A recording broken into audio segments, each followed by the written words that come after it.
In the beginning, as we began addressing our human friends, most had an awareness of source energy, sort of, kind of, maybe, but few understood the power of their Abrahams or their Denalis or their source energies. And so we began talking about you and your physical form and your inner being, and we began helping you to consciously establish the relationship between who you are physically and who you are non-physically. And then we introduced to you a clearer way of understanding what your emotions are about, that your emotions are your indicator of that blend between you and you. And the better you feel, the more blended you are, and the worse you feel, the less blended you are. And so at first we wanted to introduce you to the other part of you, which sort of served to separate you more than we wanted to, but to make you aware that there was another part of you, we had to define who that part of you was and what that part of you does, and how that non-physical part of you existed before this physical part of you existed, and that non-physical part of you exists even now that this physical part of you exists, and how you actually have 2 points of attraction, because you here in this body, law of attraction is responding to what's active within your vibration, but your non-physical Denali is also a point of attraction that non-physical energy is responding to too, and that law of attraction is responding to too. So when law of attraction is responding to 2 parts of you, you can feel the harmony or discord of the response of law of attraction to those 2 active vibrations. You see what we're getting at? So first, you didn't know this part of you existed. Then we activated your awareness that this part of you exists. And ever since then, we've been wanting you to blend those 2 parts. And that's what I'm doing right now. But what you just said, your opening words to us about that part of you, were more separated in nature than blending in nature, because you said something that is absolutely not true, that you cannot do things that that other part of you can do. And without you, the desire to do those things would not even exist. You in your physical form are the reason that the exploration of the contrast is putting rockets of desires into the vortex. You in your physical form are the reason for the expansion. Creation is happening because of what you're doing. And so if anything, you said that backwards. Source energy would have nothing to do if it were not for us in physical form stirring it up and acknowledging that it could be more. You hear it? Yeah. Word.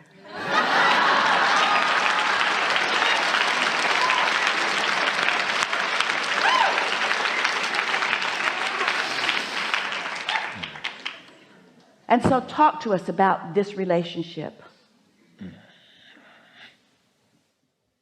And feel how, in acknowledging that part of you, there is no value or purpose in diminishing any other part of you, because it's the blendedness that makes any of it be.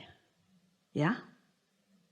I can definitely feel the blendingness become more blended and blended with growth and development of myself, of me identifying myself. And when we have a question for you.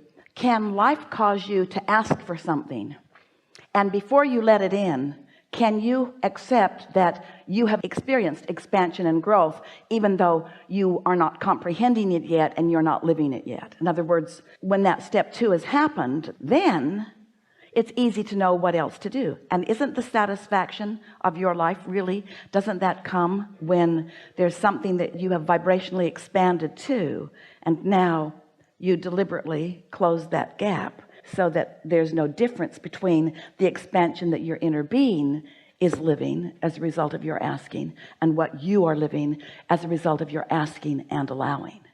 You see, when you ask for something, it's easy for us because we just go to what you've asked for. We don't ponder your past and use that as an excuse to slow you down. When you ask, we go right there. That's why when you ask, it is given. Someone should write a book. When you ask, it is given.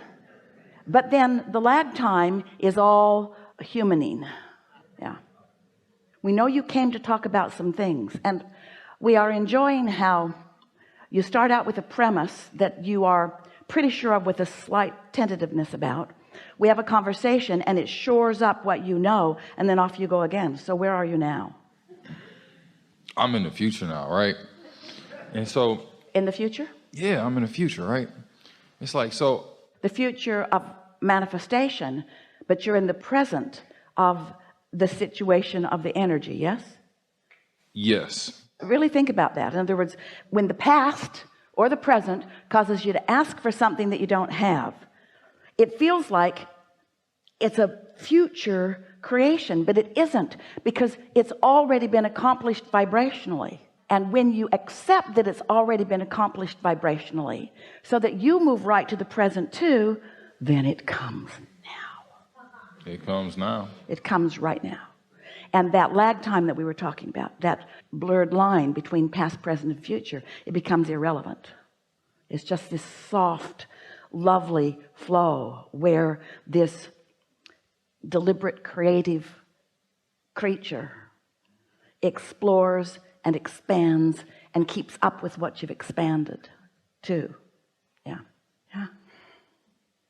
I can definitely agree, because I feel it expanding, and I feel. So when you feel it expanding, what's the emotion within you about it? Because this is really what we want this gathering to be about.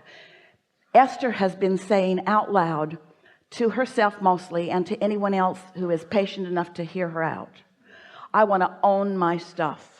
I want to own my vibration.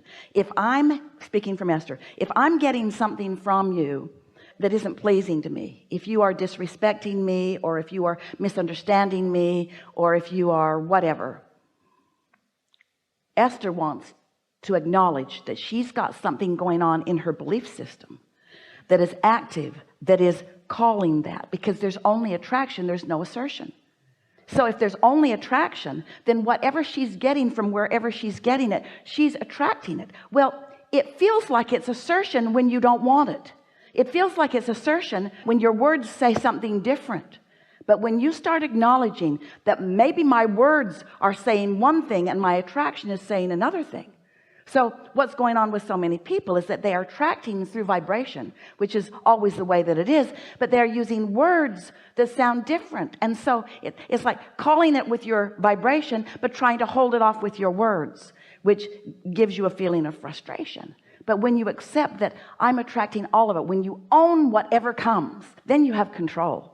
But until you are willing to admit, it took a gas line and a water line to get Esther's attention, that she had desires that she was not allowing to be fulfilled because she had beliefs that were not allowing them to be fulfilled. And relative to construction, it was really easy for her to acknowledge how she was doing that, because she had all those stories of all of those things that had gone wrong in the past that she knew were active in her vibration now.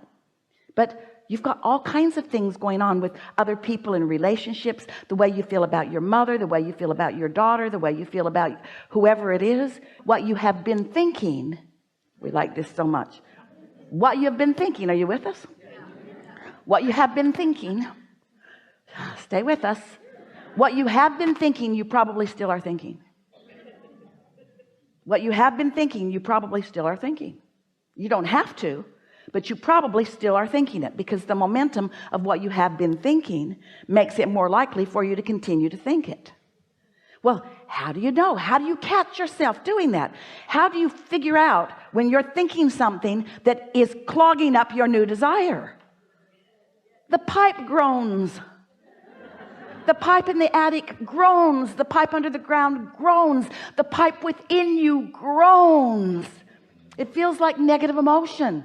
I'm asking for stuff I'm not letting flow, because I've got this habit of thought that is bogus. It's flawed. It's based on the past. It has nothing to do with now. And my inner being isn't thinking it, so why am I? That cleans it up really fast. This was a new conversation, a really good conversation. We don't find much in your vibration that's got your pipes pinched off. Your pipes feel pretty wide open to us. But every day you're going to find beliefs that challenge that. And every day your work is to talk those beliefs into a new place of allowing. And the easiest way to talk a belief that's blocking something into a new place of allowing is to change the subject. Word. Get off of it. Don't try to defend it. And most important, don't try to explain it to anybody else, because they're not going to get it. Oh, I had this experience I would like to tell you about. And if you look deep into their eyes, they're looking back at you and they're saying, please don't, please don't, please don't tell me about it. Did we get it enough? Yeah. Really, really good conversation. Yeah. Yeah.